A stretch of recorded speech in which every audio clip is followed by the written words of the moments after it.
I've always been bothered by the portrayal of Jesus' birth in art, in particular the work of artists in the Renaissance era. These images reek of medieval Catholicism, full of grand decadence, a focus of the purity of Mary, and an elevation of the environmental surroundings of the birth. Often, I find myself struggling to find Jesus in these paintings, overcome with the images of cleanliness. This disconnection makes sense considering the gluttonous state of the Catholic Church at the time, and its complete disconnection from the Nativity. Even in modern times, I still feel as if film and TV have not been much better. While there is occasionally more of a focus on the rough travel or the oppressive regime of the Roman Empire, they tend to lose their power in connection to their modern context, whether it be through years of softening of the story or a continued separation from the reality of Jesus' birth. You see, the story of Nativity is a troubling story. A young girl, born in the city of Nazareth under an oppressive regime of colonizers, becomes pregnant through miraculous circumstances and is forced to travel across 70 miles of brutal terrain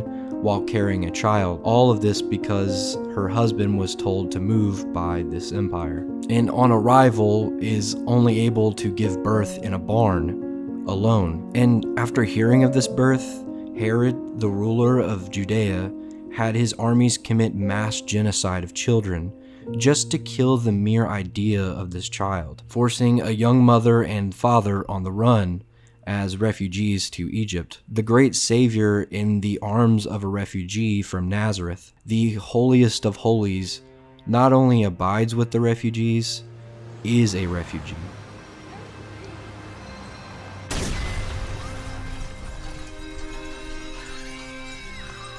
This ethos has never been better expressed than in Alfonso Cuarón's Children of Men. Based on P.D. James's science fiction novel, it's a brutal look at the reality that is not much different than our own. The only difference being that the world is struck with complete infertility. For the past 18 years, a new child has not been born, and humanity is set for collapse. Britain has closed its borders, and refugees have been locked in cages. A world without hope. Some turn to religion, but not a religion of faith and love, but of fear and punishment.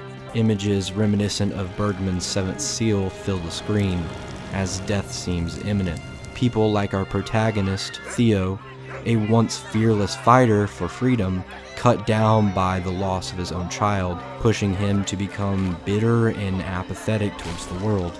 The gray and destroyed landscape is just an extension of humanity's anger at God and with itself. It's only in a moment of being kidnapped and brought in front of his ex-wife that the story shifts, where he is introduced to Key, our Virgin Mary, framed in the image of maternity. It's in these moments that the film comes into full light for me. The images of biblical art and grandeur found in the reality that it was truly born from. We watch as Key and Theo journey through the chaotic land filled with images of border security, religious extremism, war-torn buildings, and prison camps. There's a dignity to cinematographer Emmanuel Lubezki's camera. Moments of mothers holding their sons and weeping called to the grand art of the Pietà. An image carrying modern weight and yet calls to the sublime, as compared to the images of Michelangelo's David statue that sits in the entrance of Theo's cousin's home that carries no significance. The film's score cues from Mahler and Penderecki play as reminders of the importance and grandeur of this story. The long takes help hold us in this chaotic environment while moving us down the path of the journey, which leads to the birth taking place in a bombed-out building, the world's only hope, and no one is there to see. But this is not just a biblical allegory.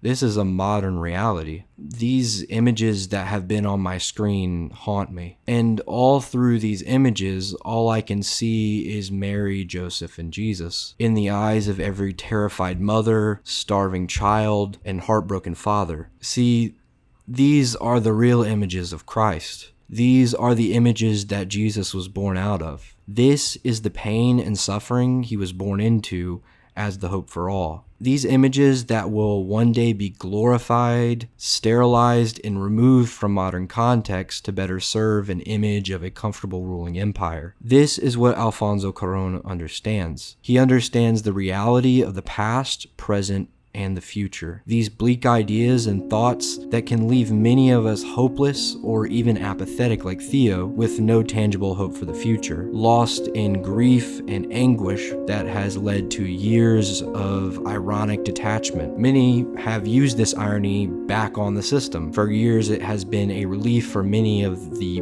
brutal realities of our present, but there is an inherent emptiness in its persistence in our culture, a numbing. But it's in these moments of grief and apathy that Theo and Cuarón come to an understanding. When life can seem meaningless and hopeless, there is something still sacred, something holy. And calling this a political film feels like a grand disservice, just because of how eternal this story feels. It really feels like reading Luke chapter 1 and 2 for the first time, because to me, this is the Nativity.